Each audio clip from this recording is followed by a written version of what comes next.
మట్టి అనేది ఇట్లా సైడ్లకు వస్తుంది.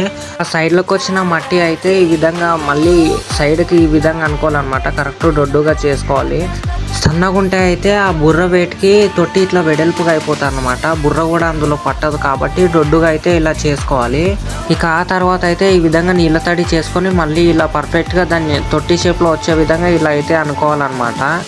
ఇలా బాగా ప్రెస్ చేసి అనుకోవాలి. లోపల బురద గిరద ఏం లేకుండా మట్టి గిట్టి అంతా తీసేయాలి. ఇక ఆ తర్వాత బద్దతోని దాని షేప్ వచ్చేటట్టుగా ఈ విధంగా అయితే చేసుకోవాలి. స్మూత్గా వస్తుంది బద్దతో ఈ విధంగా చేయడం వల్ల. మట్టి ఎక్కువ తక్కువ కాదనమాట. ఇక ఆ తర్వాత లోపల కూడా ఇలా బద్ద అనేది పెట్టుకోవాలి. ఎందుకంటే బుర్ర వేస్తాం కదా.